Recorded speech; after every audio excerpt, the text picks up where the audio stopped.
Ciim. Terlihat Nenek Margareta yang sedang bersin, sambil menutup hidungnya dengan sapu tangan. Saat ini Nenek Margareta sedang mengunjungi salah satu restoran bintang 5 yang berada di bawah naungan perusahaan Kaano Group di Singapura sana. Dengan dikawal oleh 4 orang bodyguard dan juga ditemani oleh sang kepala pelayan yang ditugaskan untuk merawat Nenek Margareta selama Nenek Margareta berada di Singapura. Semua karyawan yang ada di restoran tersebut berjajar dengan rapi menyambut kedatangan Nenek Margareta, kemudian mereka menjamu sang pemilik restoran tersebut dengan berbagai jenis makanan ciri khas Singapura yang sangat memanjakan lidah, seperti Hainanese Chicken Rice, Char Kway Teow, beef bakut teh, dan oyster omelet. Nenek Margareta memang sedang sakit, tapi tidak separah yang dibayangkan oleh Maxime. Dia hanya sakit flu dan batuk. Nenek Margareta sengaja datang ke Singapura untuk berobat ke dokter, agar sakitnya cepat sembuh, dan sekalian ingin berliburan di sana. Benar-benar ingin menikmati hari tuanya. Setelah ini Anda ingin kemana, Nyonya? Tanya sang kepala pelayan kepada Nenek Margareta. Ke Changi Beach, sudah lama saya tidak berliburan di sana. Jawab Nenek Margareta sambil menikmati sarapannya. Berliburan adalah cara yang paling ampuh untuk menyembuhkan penyakit, karena bisa menghilangkan stres.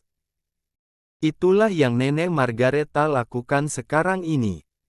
Dia sedang menikmati waktu liburannya.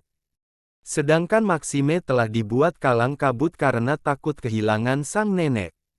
Dia mengira bahwa neneknya sedang sakit parah. Nikitawati, apa kamu sudah menonaktifkan ponselmu? Tanya Nenek Margareta kepada sang kepala pelayan. Nenek Margareta meminta kepala pelayan untuk menonaktifkan ponselnya agar Maxime tidak bisa menghubunginya. Sudah, Nyonya. Jawab sang kepala pelayan. Nenek Margareta pun terkekeh. Baguslah. Dalam kamus wanita, biasanya apa yang dikatakan oleh wanita adalah sebaliknya. Contohnya jika wanita bilang jangan, sebenarnya harus dilaksanakan.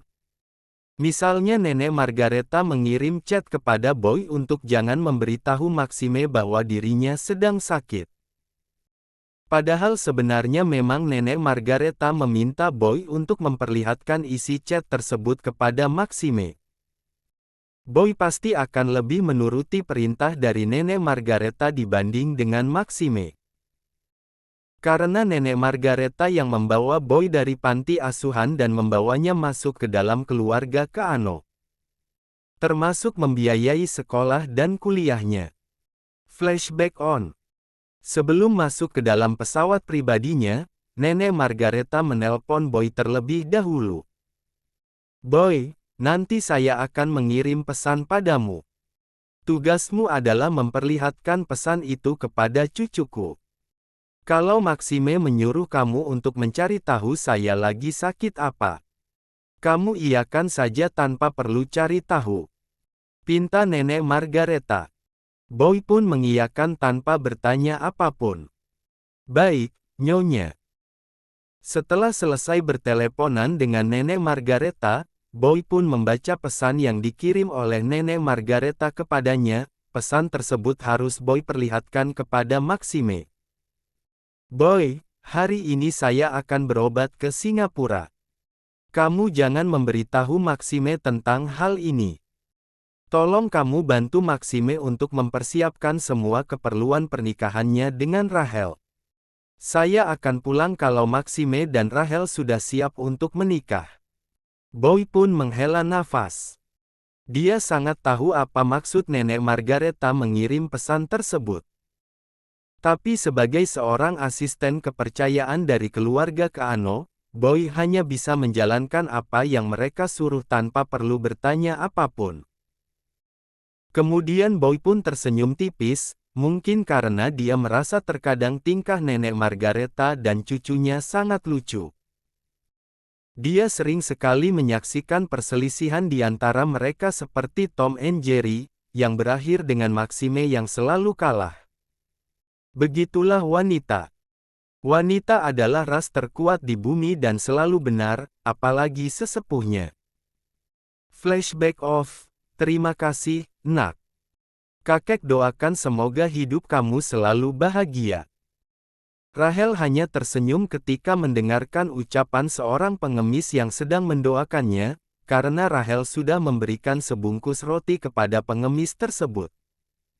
Kalau Rahel tahu akan didoakan, dia pasti aku request mending pengemis itu mendoakan agar Rahel tidak jadi menikah dengan Maxime.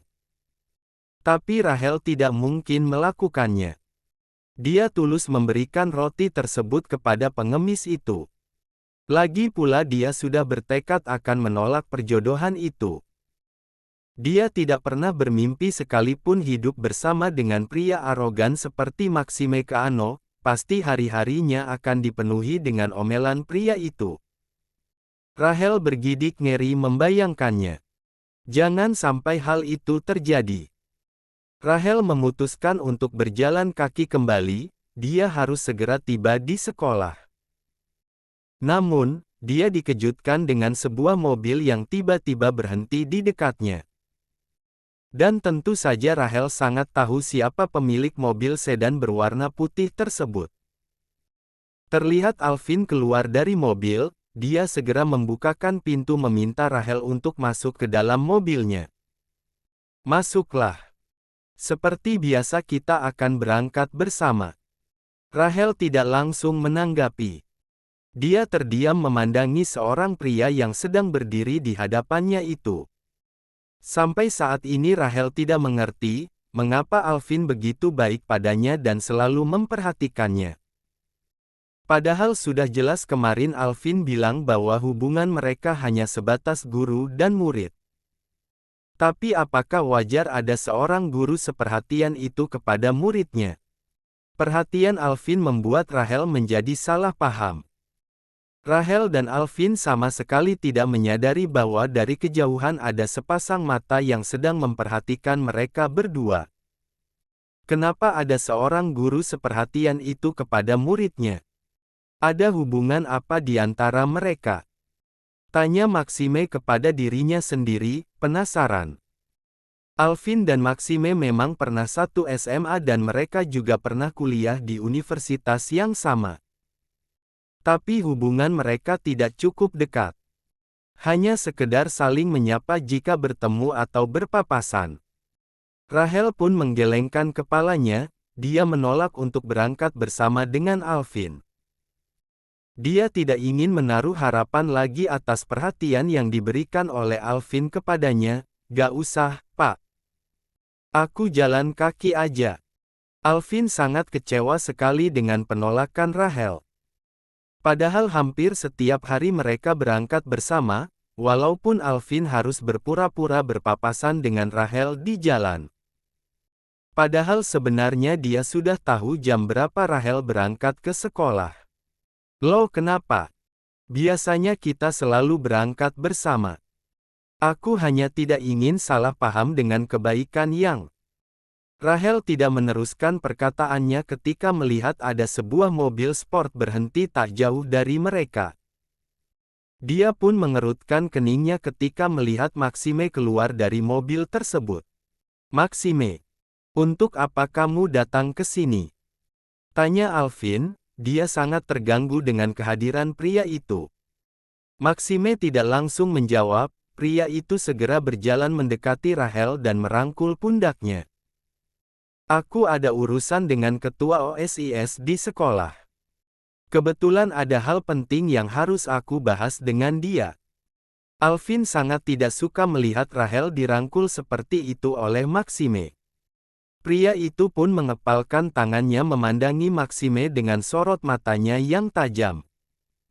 Mengapa Maxime terlihat akrab sekali dengan Rahel? Ada hubungan apa di antara mereka? Tapi Alvin merasa tidak mungkin Maxime memiliki hubungan spesial dengan Rahel. Maxime sangat cinta mati kepada Elsa. Lagi pula tidak mungkin ada seorang CEO dan calon pewaris dari perusahaan Keano Group memiliki hubungan spesial dengan gadis miskin seperti Rachel, apalagi Rachel seorang bocah. Rachel ingin melepaskan tangan Maxime, tapi Maxime malah semakin mengeratkan rangkulan di pundak Rachel, membuat Rachel memelototkan matanya kepada Maxime. Mimpi apa dia semalam sampai diperebutkan oleh dua omong?